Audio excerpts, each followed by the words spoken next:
Welcome everyone to our last Friday Live Factory of 2021. This month's event is titled Iraq's Growing Tech Ecosystem from 2017 to now, where we will be exploring the growth of Iraqi tech has experienced in the recent years and the reasons behind it.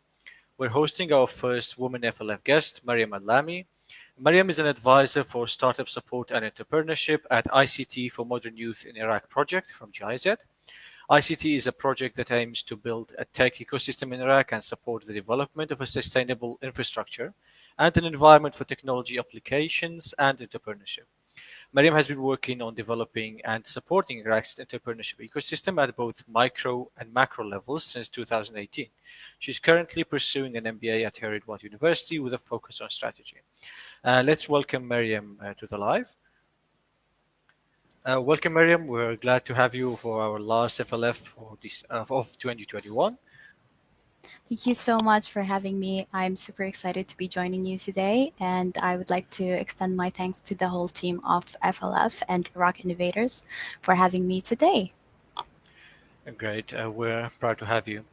Iraq's tech ecosystem generally has grown immensely from 2017 to now, and we're focusing on uh, getting a bigger understanding of what was the reasons behind this growth and what can we learn from it.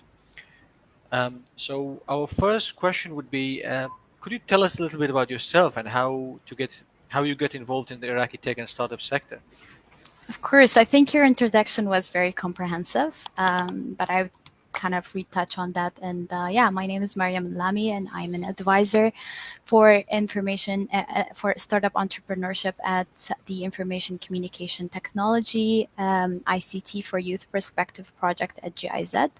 Um, Usually, most of you know us as ICT Project. I'm also doing my MBA at Herodwat University with a focus on strategy for digital leadership. And before that, I was working at the station for a couple of startups there, providing micro level kind of support before I moved into looking at the entire ecosystem and providing a macro level kind of support and interventions. Great. So could you give us a short overview of the tech and startup ecosystem since 2017 to date?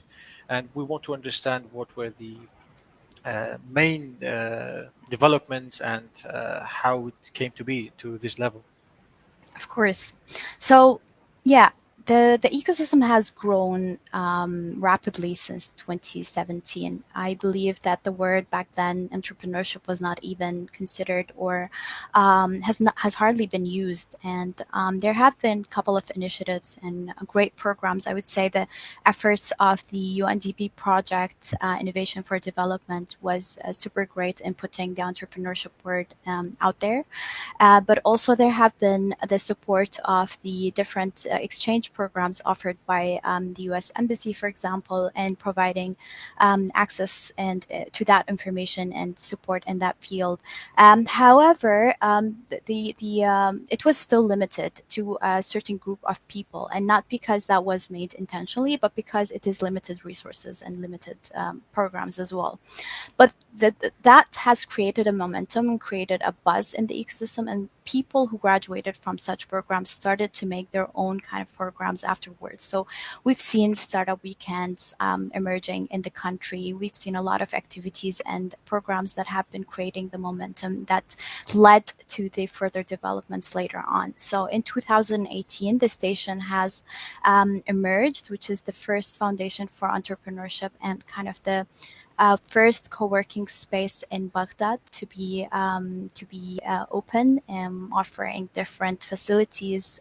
Station, the station offers training rooms, trainings, co-working spaces, community kind of engagement, and simultaneously, this has been happening with a lot of different organizations around the country with different parts of the country. So we've noticed that 51 Labs emerged also with the support of and the donation of the German government through the ICT project. There has been also the establishment of Erbil Innovation House in Erbil, also the of course, Science Camp in Basra, who has been working for quite a while there. So we have noticed that a lot of organizations started to work on that field. On the contrary, same programs have been happening. So the hash code, for example, competition, so many other competition. One of my favorite was the Iraqi innovation hackathon that happened simultaneously in 5 different cities. And we started to notice that the word entrepreneurship being picked up by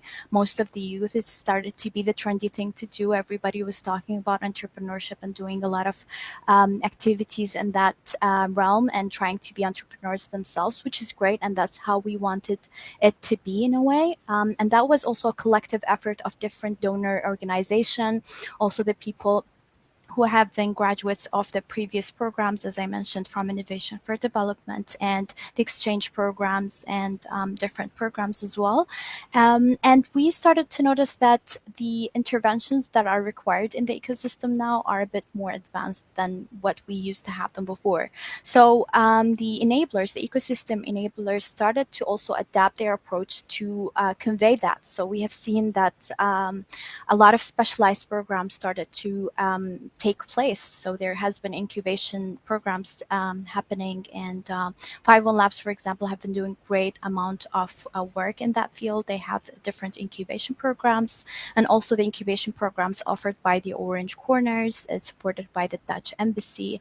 Also, acceleration programs that one of my favorite, and I think it is the very first one of its kind, the Scale Up Academy by Capita, that provides specialized support for startups that have that have the they can scale up their business, and that means that there are already startups that are there that actually are making revenue, and they would require the further assistance in order to take their business into the other level. And I would say that the next step would be the cherry on top, which is the Iraq Innovation, not sorry, the Iraq Angel Investor Network, also supported by Capita, to provide access to finance and to provide investment for these startups in order to grow. I think I've talked a lot about the development of the ecosystem, but it has been growing rapidly, and also there has been a lot of different stakeholders responsible for that growth, contributing in one way or another. And where we are now is super great in comparing where we were in 2017. I think the future which is holding a lot more for us. That's a great explanation, and it's very interesting that you mentioned that. Yes, back in 2017, we were at a very beginning level, and then you mentioned both inside and outside actors that contributed to the adopting the Iraqi talent, and it then started into uh, role from uh, teaching basic skills and now to having places where startups and entrepreneurs can go to and learn from and scale up, and even recently, as you mentioned, get investment from. Yeah. Um, it's a more remarkable progress in five and like this short period of time in 4 years, and we're glad that people like you are working in that to progress it in even further. Thank you so Uh, much. what are the main sectors of the Iraqi ecosystem, and how does each one contribute to the ecosystem as a whole? You mentioned there are investment, there are uh, learning sectors. So could you further elaborate on the different sectors that we have? So yeah, I think as I mentioned, the ecosystem has really developed since 2017, but I wouldn't say that it is at a level where we have really specialized sectors yet. We are working on that, but what we can notice is that there has been a lot of support and a lot of emergence of great e-commerce companies that we've seen. So there are the names like Miswak, who have been able to secure a great amount of funding. We have also Orsi that have just closed a great also partnership deal, but also investment. We have Tamata and so on. Also last mile delivery companies like Astaria, one of my favorite startups, and Sandug as well. They have So, been doing great work in that field, and I would say that these both fields are expanding a bit more rapidly than the other sectors. And the way that they contribute into the ecosystem is that they provide inspiration for the youth and for the entrepreneurs, that they can see there's already success stories and they could be like that in a really short time if they want to. But also they provide employment opportunity for entrepreneurs and for tech people and business people. So it is a great opportunity for employment, and it puts Iraq on the map in a way when we want to discuss and say how far Iraq is in terms of startups. Yes, we can say that we have acceleration programs, we have incubation programs, and that's all awesome. But it's great when we say that we have this startups that startup that has already made it. We have Miswak that secured millions of funding, and we expect it to be the next Amazon of Iraq and things like that. So it's great to put Iraq on the map in a way, and it also influences the development of the other sectors. So having those startups has accelerated the need, and also had us thinking of the need of, for example, cashless payments and how far these businesses could go if we have cashless payments or if we have digital banking systems. So I've seen a lot of interest also from international community and from the Iraqi government on working on fintech. So yeah, the emergence of these startups is really, and these sectors is really having a much more effect than we expect, which would be also the emergence of and support of other subsectors, like I mentioned, fintech, edtech, and so on. It's interesting that you mentioned that, since one of the things that I got amazed by when we had published an analytics on marketplaces in Iraq, online marketplaces, and in that uh, where we investigated what the online marketplaces are, how the entire ecosystem works, and I was personally amazed by the connectedness of all the different sectors and all of them helping each other. So, for example, we had uh, cashless payment systems get involved. We had Miswak, ORSD, even securing fundings and partnerships with TV channels, and we had like last mile delivery, as you mentioned, from Sanduk, and they even opened a fulfillment center, which is one of the first such project in Iraq. So it's getting a good amount of integration between the different sectors, and I think the eagerness of the startups to help each other is something very positive in that regard. I totally agree, and I already have seen that and witnessed that. That's why I also mentioned it, that when one sector is thriving, I see that it is also providing a chance for other sectors to thrive because of the needs that will emerge from that. So yeah, it has been great. Um, what are the most urgent needs to further propel the ecosystem and position Iraq as a startup hub in the region? So yeah, that's there are a lot of factors that could play in this question, but I would say that Iraq ranks at 172 out of 190 countries in the Ease of Business Index by the World Bank latest assessment, and that means we could obviously talk about the basic regulatory environment of, and registration for business and so on. But I think these are all redundant kind of obstacles that everybody talks about and we all know. So I'm going to focus in this answer on something else, which is mentality and the lack of qualified startups. I mean, we started to do support for the Iraqi Angel Investor Network, for example, through my work at GIZ. But there's a lack of the pipeline of qualified startups in receiving those investment, meaning that there are investment and there are readiness from the investors to invest, but there is a lack of the qualified startups to receive that investment. And that's because, one, I would say that it is still in the mentality of the people here. Being a post-socialist country means that a lot of people still have the mentality of having a 9 to 5 job, instead of being an entrepreneur and start pursuing a business. And but also we are considered as a collectivist country, according to Hofstede dimensional cultural dimensions, meaning that the person would always prefer to work in family business or follow a certain group instead of going out and doing their own thing. So there's a lot of work that we need to do when it comes to mentality.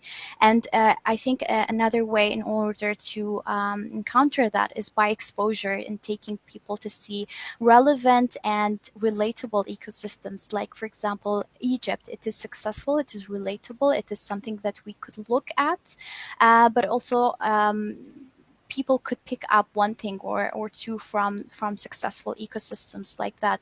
And another aspect that I think is also considered as an obstacle, when you have a great idea, you also need the proper skills and proper people to work in your startups. And I think there is a really huge lack in human capital. If you want to work with qualified people here in Iraq, you will struggle until you find somebody who is qualified enough in order to take your idea and translate it into the business that you want it to be. And if you find that person, they will be very they would require high salaries because they know that there are few of them out there. So yeah, talent acquisition is a very hard thing, and I think that also would put an emphasis on the education system that we have in Iraq. And that's those are the main issues. And if we look at the main issues, we can know what are the urgent needs in order to take the Iraqi system and put it in the map again. That's very interesting since Iraq's history having an effect on the mentality of the current generation and maybe the future generation, and also the talent acquisition. The, I think the rehabilitation of the education system is something really urgent, and this is what we've focused on in Iraqi Innovators, and I've seen a lot of other NGOs focusing on that particular sector. Uh, Also, what do you think that the proliferation of startups and more success stories can change that mentality that you mentioned?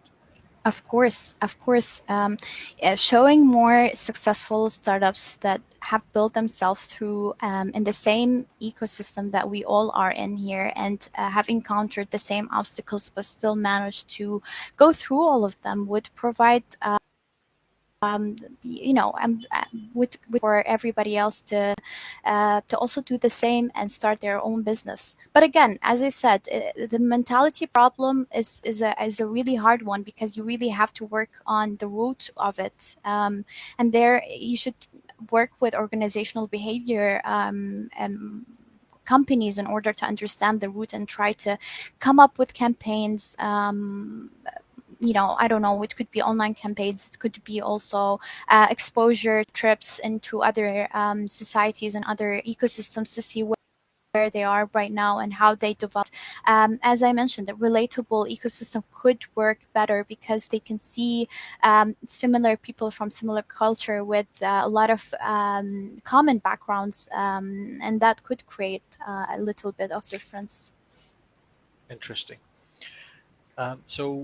We've seen a lot of startups and we've seen a lot of innovation. But how do you see Iraqi women fitting into the tech and startup sector? Since I think Iraq has one of the highest digital literacy, according to one of our latest research. And how do you see this? Yeah, I think Iraqi women are one of the most strongest, most resilient women ever, and I'm proud to call myself as an Iraqi woman. And I think they are also have been a great increase in women participation in all over the program. So at the beginning, I think the aim was to always include 30% women in all of the programs that I do through my work at GIZ. It's also important to mention that I'm participating today not under my capacity as an advisor for the ICT project, but as Maryam instead. But still, I would like to mention that through the interventions that I was doing, the aim was at the beginning to include 30% women, but we were easily able to include 30% women. So we raised that aim and that goal because we've seen there's a lot of interest and participation, especially in 2020 when everything went online. And we understood that sometimes the problem of women participation could be because of the an inflexibility of movement or getting out of their house. So in 2020, the amount of women participating in different programs has increased very, very exponentially. That's very interesting, and we're glad to hear this. Yeah, it's interesting that you mentioned that the physical transportation is something that's a bit of a obstacle, and that actually the internet helped in that regard. Do you come across any female founders, by the way, in that regard, and how have been your experience with them? Yeah, so I would say that the tech industry in general around the world is considered as a male dominant sector. So when I look at that in Iraq, I would also look at that with the same lens. And we have encountered and worked with a lot of female entrepreneurs and female founders, but also females in the tech sector. So I think there's a lot of the female founders, but it's also it's growing by day and by time. Interesting. How do you think we can encourage more women to engage in tech and entrepreneurship? You mentioned one of them is having easier access, either by through the internet. That increase the engagement. What are the other things that we can work on to increase that? That's a great question because I have been working with a global team on developing a kind of an acceleration manual for a women's specific acceleration program. And the highlights of the foundings that we found through that research and through the development of that manual was that it is really important to always connect women with each other and have peer-to-peer exchanges with women who already have businesses and have succeeded, because only a woman would understand the obstacle that another woman is going to face. And it is great to always do some knowledge transfer on that. So yeah, that was one of the findings. But another one would be also creating safe places and safe spaces like those innovation centers that we have in the country, like 51 Labs or the Station or Capita or Erbil Innovation House or Science Camp, because they offer a kind of socially controlled environment where women can go there and learn and participate in different programs, but also their families could wait for them in the open area. Or I mean, I don't think we are in Iraq. Most of the people don't have a problem in their in the women participating in their education, going to university. So having some similar setup as an innovation center could provide a safe place for women to be able to engage in certain programs and also to meet with investors, for example, and to network with other entrepreneurs. So yeah, providing a safe space is a really great approach, and that's something that we have been working with and seeing the results of through the past years. But also, what we were trying to do is developing women specific programs. And I'm not a fan of having only women programs, because when you want to sell your products later on, you're not going to sell them only to women. You need to sell them to the entire community. So you need to understand and engage and network with everybody. And also that will limit their access to investors if they only speak to other women. You need to speak to everybody. But what I mean in women specific programs are the programs that tailor their intervention, their trainings and the hours and the flexibility in a way that is better for women. That's what I mean in women specific programs, where you could have, for example, the night trainings to be conducted online, or where you could provide stipends for movement, or providing them with cars that really do the transportation for them. So that's another thing that could work in supporting women, increasing women entrepreneurs. And the last thing I would say that it is something that we have mentioned in that is relevant for the ecosystem as a whole, but also specifically for women, is more role models, displaying and talking about women role models will encourage women to take the step as well, and engage and participate. So yeah, those are the main findings that I think were very interesting for me. That's a great explanation for how to approach that issue, and yeah, I totally agree with your analysis.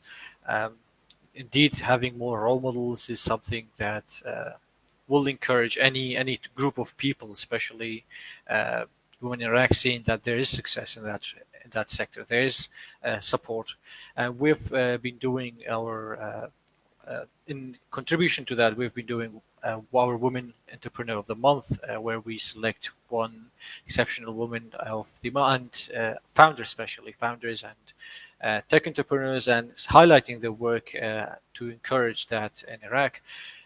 Also, I do believe firmly in having women-only spaces or women-dedicated spaces to have that amount of flexibility, since we all know there are some social taboos that are going on that we need to work on, and this is something that could help, and especially in that regard. I totally agree. Having women specific places contributes a lot and increase the number of women participation in a lot of programs. Online trainings have been also successful in reaching out to more women, and that's something that we knew by chance during the COVID-19 pandemic because all of the programs have been happening and taking place online. So of women, the participation of women has increased, and we only knew then that some of the programs, having a double approach of reaching to or designing programs where women could participate partially in those training in the safe space for women, but also some of the trainings could be conducted online. I think could provide a perfect approach with a great amount of flexibility for working women, women who are not really having enough flexibility to move around to participate and start their own business. Totally agree. What have been your favorite projects so far for the support of the ecosystem? We've talked a lot about different approaches, different sectors, different supporters. What have been your personal favorites and how they have contributed? That's a very tough question for me because honestly, I really like most of the projects that I worked on or I've seen in the ecosystem. They are all equally important. So I can literally name 10 right off the top of my head right now, and I think that's what I'm going to do instead of naming only one. So I think It shouldn't be only one, just to perfect. elaborate. Okay, so yeah, the favorite projects that I really like, I would name the Female Founder Fellowship by 51 Labs. It has been happening for quite a while, and the results are always great. I'm also a big fan of the Scale Up Academy by Kabita. The work that they're doing there is great, but also the type of how they design their programs and attract the scalable startups has been super amazing. This is, by the way, they have the third cohort for the Scale Up Academy. In the next few days, so please ensure to apply. It's a great program. We will put the all these resources that Maria mentions uh, in the description of the video, so you can go and check it. Great. Also, the incubation programs by Orange Corner has been great. I'm really fan of the work that they do. The Maker Hive initiative that encompasses all of the maker spaces that were supported by the GIZ and the German government through the ICT project have formed a sort of an umbrella organization for all of the maker spaces, and I really love the results and the initiatives that they have been doing during the COVID-19 pandemic. They created and they worked on collectively to produce personal protection items during the pandemic, like masks and so on, and that was super great to see. Another thing is that different trainings that are offered by for example, IoT Maker, by Mosul Space, by Science Camp, all were very important for the development of the ecosystem. So I think, and also of course, the Iraq Innovation Hackathon is one of my favorite activities conducted so far. So I think I can wrap up all of this and say Iraqi Innovation Alliance, which was designed as an umbrella organization for most of the innovation centers around the country, to act as a collective organization and have a unified voice when lobbying for policy, changes and attracting investments and talking to other ecosystems in the MENA region, but also globally. So yeah, those are my favorite projects. I know I talked and mentioned a lot, but I really like them all equally. They're great picks, and we're glad to hear all about them. And also, that'll pick up interest from the viewers, and so you can go check the resources and understand more about that topic. So, in all of the ecosystems that happen in the region, we tend to have some issues or some failures in some sectors. What are the key reasons for such projects to fail, especially in the tech system, and how can these be avoided? Yeah. It is good that you brought this question. There's obviously a lot of areas for the success, but also a lot of areas for the failures. And one of the most reasons for failure of such programs, I would say, is not thinking about sustainability. When creating a program, there should be a strategy on how to make sure that those interventions are sustainable in the future, whether the way it is right now or adapting it in a way that is going to fit the ecosystem in the future. So, and it is very important to keep in mind that this is a very dynamic situation. It's not static at all. We've just talked about how far we got since 2017, and I'm pretty sure when we talk about this again in 3 or 4 years, we're going to be on a completely different level. So creating a strategy, a mission, and a vision for each project that is commencing right now is very important, and the sustainability, thinking about the sustainability of the different projects in a very agile way, is key in order for these projects not to fail. That's very interesting that you mentioned that. I totally agree with that analysis, since uh, you can make a successful project for a period, but if that doesn't have scalability, or your basically the pool that they can go into it, that will dry up, or the investment will dry up. So it's very good that you mentioned that we should have this approach of sustainability first, then going to the innovation.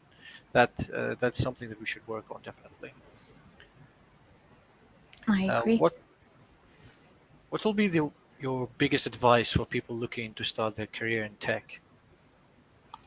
Yeah. Um, my advice would be that unlike the past generation, you guys have access to internet. You have access to unlimited amount of information. Maybe the past generation didn't have that. So make use of this. Research the current trends, but also the future trends in the tech sector. um, Reach out to those innovation centers. There's a lot of training programs that are happening and that are reaching out in order to have different eager people to engage and to support. And there's also a lot of great role models in the tech industry in Iraq that have built themselves from the scratch and will be able to provide you with a lot of support and information. I think, like you said at the beginning, Ahmed, that this ecosystem is very helpful. So you'd be surprised of the amount of support one can provide you when you ask them or ask for support. So my advice would be definitely reaching out, and I'm not talking about reaching out to people like me. I work in an organization where we support the environment and the ecosystem as a whole. But what I mean is reach out to the tech leaders, like the people who work in the startups that really went through all of these steps in order to begin their business, and with reach out to the software developers who could provide you with resources and could analyze the trends and where the tech industry is going, and could provide you with which fields you should take your trainings and which fields you should focus on in the future. Definitely, that would be my advice to anybody who wants to start a career in tech. And on a different level, if you want to start a career in tech and if you have that interest, this is the future. And I think that's a great thing to do. So if you are already thinking, I'm not sure, this is a call for you to say yes, do it. It's a great field and it's only getting better in the future. That's great advice, and for me personally, that approach was very helpful, and it's been helpful for a lot of people that I've worked with.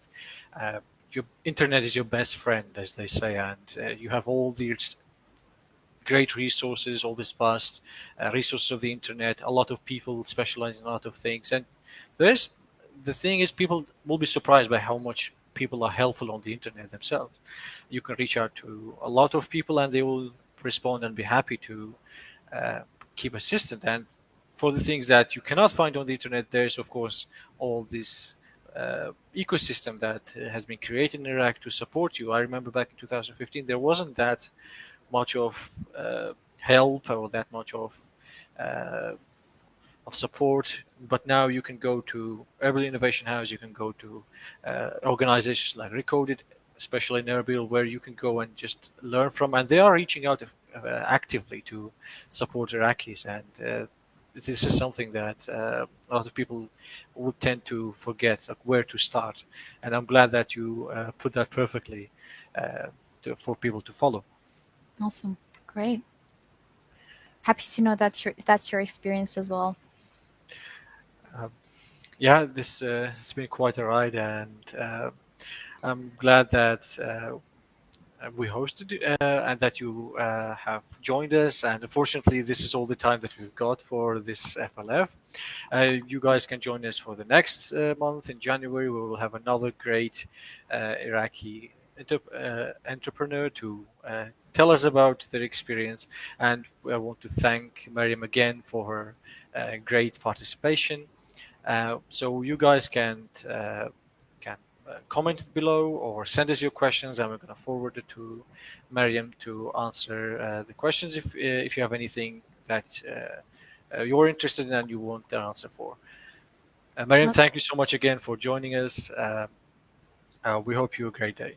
thank you so much, Ahmed. And I would like to wish everybody who celebrate Christmas a Merry Christmas. I think tonight is already Christmas Eve. So have a Merry Christmas. And I wish you all a Happy New Year. Merry Thank you so Christmas much to for all. having me. Thank you. Awesome. Goodbye. Bye.